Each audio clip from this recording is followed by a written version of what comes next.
today we will be talking about minimalism. So, what is minimalism? Minimalism is art that wants to evade all the symbolism, and the paintings refer only to themselves. And they use a lot of geometrical shapes like circles, triangles, squares, and stuff like that. And usually they have just few colors, and these colors are often primary colors or black and white. So, would it be easy to make them? I don't know. Like a black square, a red square, or a white square on another white square. That would be all minimalism, right? But all of that has been already made. So, in other words, it's not original anymore. No, it's not. Because it's so old, it was already on 1920s, 1930s. It it can't be made any new minimalism. No, it can be, but it's extremely difficult because to be original. So, it's it isn't defined by its name or content, is it? No. And as we see in the Piet Mondrian's composition 2 in red, blue, and yellow, it is not defined by its name nor content. And it doesn't show anything. Or do you think it shows something? It has a red square, some white rectangles, a blue squarish at the bottom, and some yellow, but it has some black and white, and some other colors, and it looks like it's a part of a bigger painting. So, because minimalism is such a limited branch, it cannot be turned into an original anymore, or well, at least you need to be a genius to make a original one. Or you just need to look a lot of the paintings and do something new. But then it's not original anymore because you're taking it from somebody else's. If you work. look to others' work and see what they have done and do something totally different, and that's Yeah. But this wasn't as radical as the Casimir Malevich black square on 7 years before 1923 was what was one of the first minimalistic paintings. In this picture at the screen, we can see a black square. That's all the painting really was. It's a black square on the white canvas. Well, as you can see, there are different shades of black. There's more like a brown black in the center top. Yeah. And the rest is completely black. But it doesn't show anything. So this is considered minimalism art. Yeah, this is minimalism.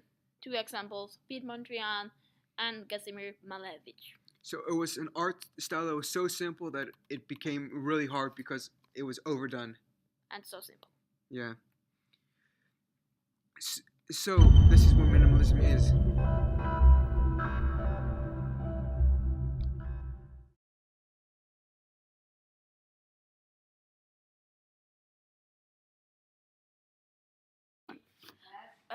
The painting is called Le Bec du Hoc by Georges Seurat. It's made in 1885. So, Manan, what technique does he use in his painting? He makes use of science for colors. He paints with points everywhere in the painting, and that is why the paintings look like there is no movement. He also makes use of layers, illusion of space, and he uses an optical mixture.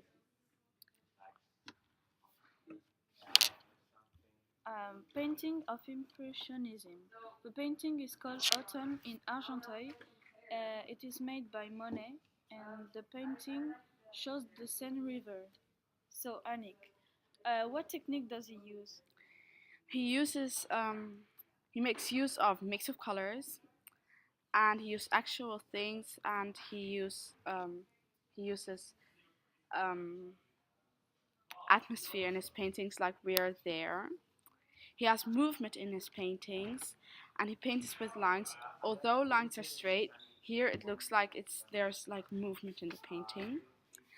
And don't you think the difference between those two paintings is that in the Impressionism painting, where you can see the Seine River, there is movement, and it's still carrying on while he's painting, and can see it like now in front of us, and that the pointillism painting has like dots, and they first photographed it and then started painting that really gently.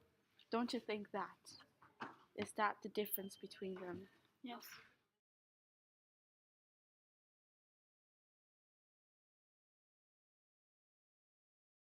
Hi, I'm Julia.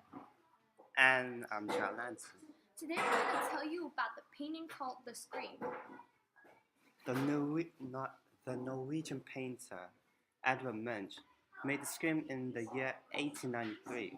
In this painting, he uses the art movement expressionism. As we see, Munch really uses the expressionism in his painting. When looking at it, you can really see his emotions. Yeah, when looking at the face, I see a man screaming, which means he's probably scared. On his face, you cannot only see him in fear, but also surprise. I see what you mean. His eyes are wide open, as if he sees something that scares and surprises him at the same time. Exactly. He also uses the properties of expressionism in his art. I see that. He uses very vivid colors, which really make his emotions even clearer. The brushstrokes are also very clear. And very rough. Uh-huh. That shows his anger and fear even better. When I see this painting, I imagine Munch being scared while making the painting. As if he feared the painting or something else he feared could come at any moment. But I would like to know more about the history of expressionism. Do you know anything about it? Actually, I do. You want to know anything about the history? Yes, please.